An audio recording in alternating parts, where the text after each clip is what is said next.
Hi everybody, welcome back to the Big Apple. My name is Dave Vellante, and you're watching theCUBE's coverage of Cloudera EVOLVE, their NYC customer event.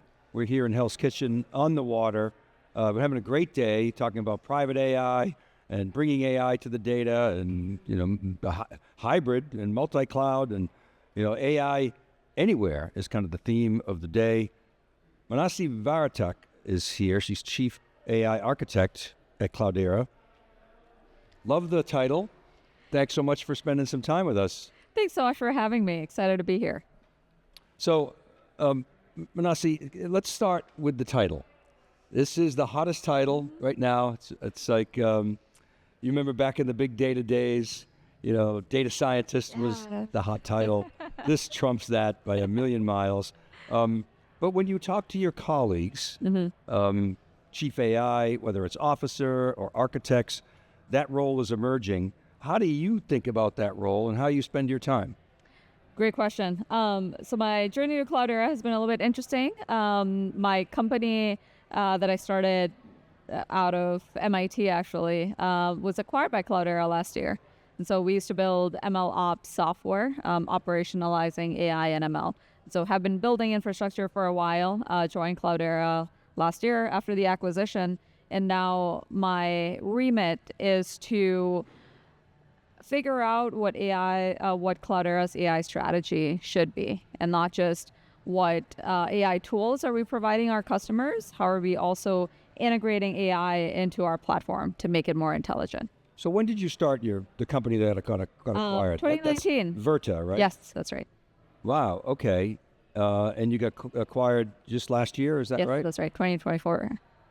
So you started in 2019, came out of MIT, General Catalyst, Intel Capital. So you had some good backers. You raised some decent dough. So congratulations. And then you worked with customers. Yes. Directly to close deals. We love that when technical people actually get out in the field and realize how hard it is. Yeah. Understand customer. Yeah, it's good. A little role swapping. Yes. Because your technical jobs are really hard, but so is selling. I'm interested in, so you started the company before what I like to call the AI herd around the world, doing MLOps. You had obviously great visibility on deterministic AI, but of course, the foundation models, the transformer paper had come out at that time. I'm sure you had visibility on it. How influential was that in your thinking at the time? The Gen AI bit? Yes. Yeah, so when I started the company, it was really focused on operationalizing models. So my thesis work was on something called experiment tracking, model management. How do I keep track of what models exist, where do they come from, lineage, and so on. And so our lens starting the company was, how do we solve this problem of getting from research to production? That was the big kahuna, so to speak, at that point. It's like, there was a lot of experimentation, doesn't make its way to production. There was a lot of discussion today on how 95% of POCs don't make it to production. It was your alma mater's I know. fault. Yeah. Well, if you read the paper, yes, I know. It's a little bit more nuanced, but regardless. So started the company to really solve that challenge. There's a lot of research going on. How do I turn AI into a product and integrate AI into products? And it was really on predictive AI all the way up to, I want to say 2021, where it started, the early forms of GPT started getting released, and OpenAI was still a research entity. And we're like, hey, this might change the world. It's not quite there yet, but this is something that we want to keep an eye on. And then suddenly, OpenAI decided to build ChatGPT, which was just an experiment, as they were like, oh, what might this look like? And it kind of took off. And so we were like, oh, wow, okay, that's... Kinda. Right? It's one of the million things. And I think the world changed. Happily for us, we were doing inference, so serving the models. So now we were just going to serve much bigger models. And so our stack could be ported over. So lots of good sort of things happened there. And then we also changed our tooling, because Gen AI makes every builder out there an AI builder, which traditional data science ML, no, you got to code. You got to be in Python or R or SAS. But now it's just natural language. And so it was super fun. It is still super fun building. So as an AI architect, how do you think about the intersection and the blending of sort of ML and Gen AI? Where do they fit together? What's the Venn overlap? Yeah. ML general, if I can be technical for a second, Please, yeah. ML is the umbrella term, right? All these things fall underneath it. You have deep learning, that's also part of machine learning. You have generative AI, that is also part of machine learning. So all of these are part of the same whole, so to speak, where the traditional, more predictive AI is also here to stay, in my view, compared to the generative ones. And that's where, if you say, like, you're looking at a fraud detection use case, for example, you might use generative AI and like embedding models that came with generative AI in order to produce features that then go into your predictive AI and then tell you, is this fraudulent or not?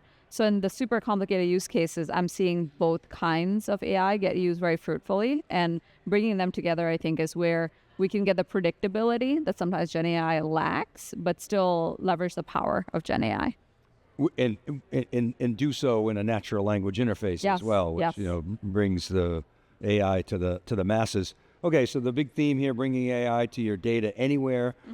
How does that shape the way that you think about architecting AI? And because you spent a lot of time with customers, how are they thinking about that? Yes. So a lot of the enterprises that Cloudera serves are global enterprises. So they might have customers in the Americas. They might have customers in Asia Pacific, in the Middle East and Europe, and so on. And because of either data residency requirements or just latency considerations, the data for customers in Asia Pacific lives in Asia Pacific. For Americas, lives in Americas.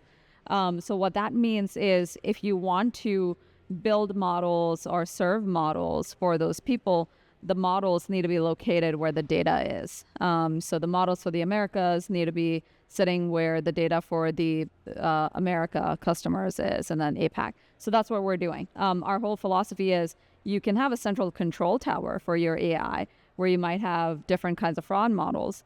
But if you have a fraud model for Europe, run it within Europe, whether that's on-prem or in the cloud. So that's really the vision behind. Your data is already dispersed for customer reasons or regulatory reasons.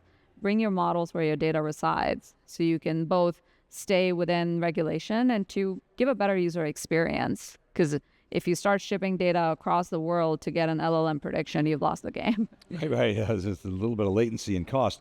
Okay, so your value proposition is, look, do whatever you have to do with sovereign AI, do whatever you need to do in the cloud, do whatever you need to do at the edge. We're going to have a single experience and a data stack ready and available for you to leverage. Yes. And we, for the last year plus, we've been working on this thing called private AI, kind of similar flavor to what you mentioned, where it's your models, which means open source models that you can control, you can fine tune, you can distill. It's your data. You're not sending it to a third party. So you always know where your most sensitive data lives.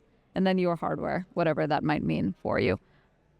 How do you think about the missing pieces of, AI is going to, it already changed the world, but the real vision of enterprise AI is you're going to have agents, you're going to have this digital workforce, if I can use that term. Mark Benioff famously wrote in the Wall Street Journal, we'll be the last generation of managers ever to manage only humans. We'll be managing humans and agents. Agents and agentic AI will be putting together workflows like Lego blocks, not paving the cow path, but thinking about new ways to work that are driving 10x productivity. That's the vision. So what's missing from a technical standpoint to achieve that vision? We can maybe start with the data. Yeah. That's such a rich question. I think data is a big piece of it.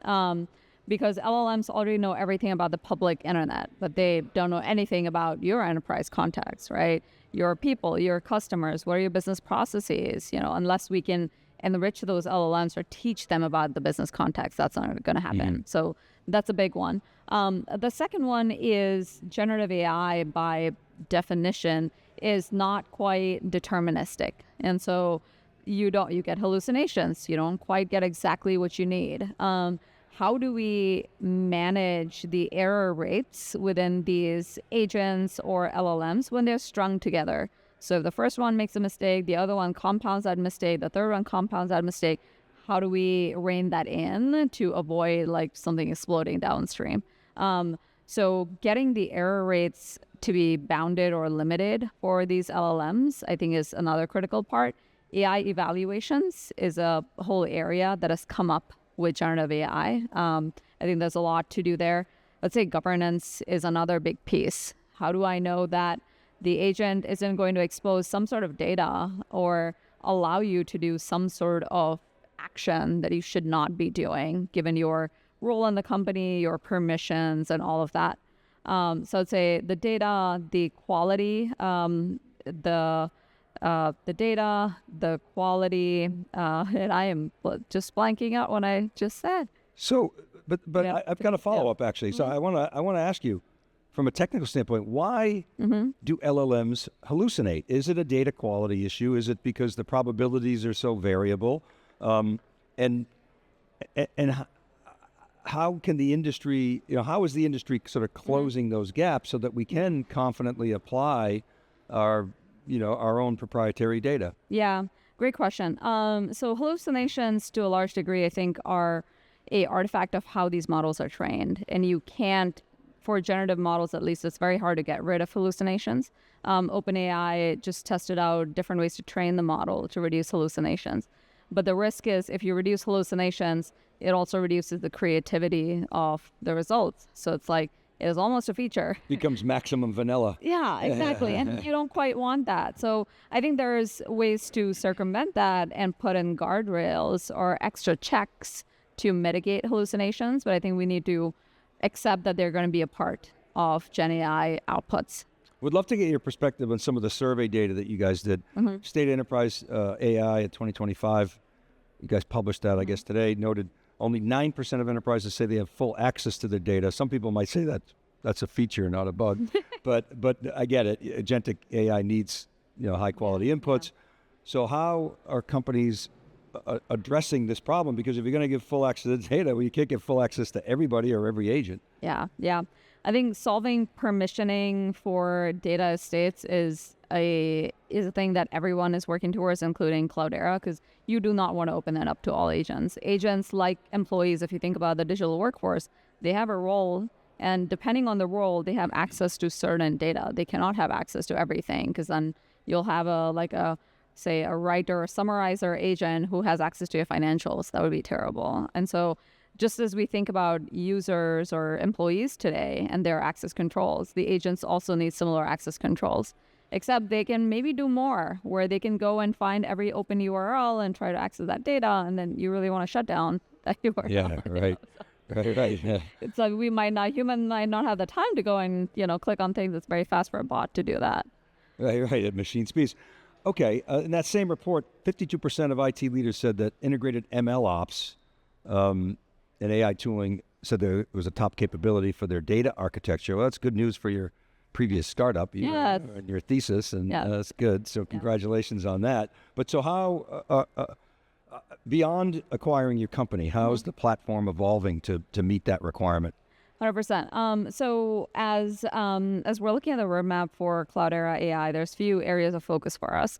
One is to keep the platform open and extensible. AI moves so quickly. The frameworks of today are not going to be the frameworks 2 years later. And we don't want to lock our customers into only things that we bless, saying you can use this and you can't use the other thing. So anytime that there's a new tool, any new framework, you should be able to bring it into the Cloudera platform. So that's one. The second thing that we do is private AI. How do we continue to provide our customers solutions that keep their data private while using the latest? So whether it's GPT OSS, which is the open source model from OpenAI, how do we give them the power to control how they're using the AI and who they're sharing their data with? So that's a big part. So it seems like open weight models, OSS you just mentioned, are critical in order for organizations, this whole private AI concept. in order for organizations to really take advantage. The open weights are key, as opposed to having some kind of proprietary consumer internet trained model. That's why DeepSeek is kind of so interesting, but on the other hand, it's flip side. So how do you think about open? I remember Unix used to be defined as open systems. And so it's an evolving spectrum of open. How do you think about open? For when customers are thinking about open, and I think I agree with that, is practically it is, do I control who has access to the data that I'm sharing with the model? I think that's like the level one of what openness affords to customers. If it's open, they can run it on their own. They're not going to share data with a third party that they don't want to share it with. So that's one. The second one is, can I then fine tune the model to work well on my data? So that's the second level of control that you might have. I'd say the third level of control, which is a lot harder to do, is a control over what data is used to train the model. That's the hardest one. Even if the weights are open, doesn't mean that you know what data it was fully trained on. And so if you're working in a copyright sensitive application, then open weights might not be enough because it could still create copyrighted information. So that's a good sort of framework for customers to use as a litmus test. So as we move toward agentic and AI agents, what are the capabilities in your view that enterprises really need to have in place to be able to operationalize them? And how will that evolve? Because I firmly believe it's going to take the better part of a decade to harmonize all this data and develop an intelligent, system of agency. So what do they need sort of to get started, sort of to get on that learning curve? Yeah. I was mentioning in an earlier talk is like, generative AI has been around for 3 years only, right? If it was a cat, it would be a kitten. That's how early it hits, and we're expecting a lot from it. But I think it has superseded all of our expectations so far. And so to me, the first step is experiment a lot with it. I don't think the 95% of POCs don't make it to production. I don't think that has to be a negative thing, because you're learning every time you do a POC, you're learning where it works and it doesn't work. And then you discover, hey, for these kinds of applications, it's actually pretty good. And we can continue building on it. When you're ready to take it to production, I think there's a few things. One is harmonize the data, because your data is going to make the LLM valuable. If you cannot talk to your database, your agent is not going to be able to do anything. So how do you build the right data architecture? How do you make sure you have metadata, how you have lineage, you have governance on top of it, so that when the agent does access a piece of information, you can justify kind of why did it access it, where did it come from, all of those key things. Think about costs. Right now, OpenAI and others are subsidizing all of our use of generative AI. At some point, that's going to stop. So how do you get ahead and be like, okay, if I have millions of users, do I need to run it on-prem where it's cheaper? And we have data that shows that if you get beyond like 100 models, and not even LLMs, like general models, it's actually cheaper to run it in your data centers. So at what point will you hit that scale are the kinds of questions folks should be thinking about. And then I would say enablement.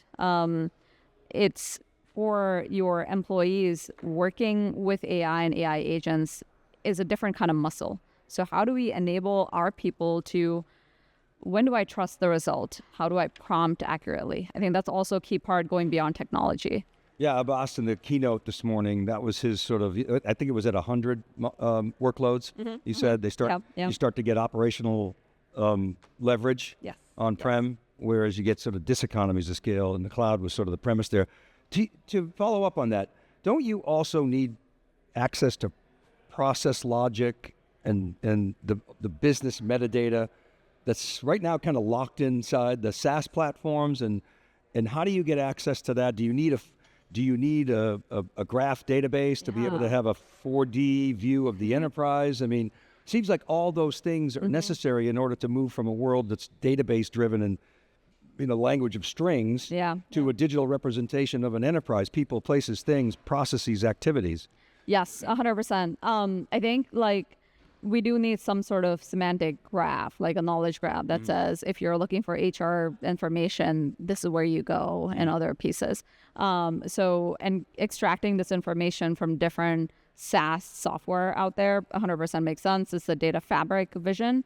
I think we're going to move towards it slowly. I don't think it's a 1 year journey, probably a several year journey, but I think they're useful things you can do today. And it's probably going to improve from here. Manasi, thanks so much for coming on theCUBE. Really appreciate your time. Thanks so much. It was great. Great Thanks to for have having you. me. All right, and thank you for watching. We'll be right back. This is a live coverage of theCUBE's focus today is on Cloudera EVOLVE 2025, the big customer event in New York City. We'll be right back right after this short break.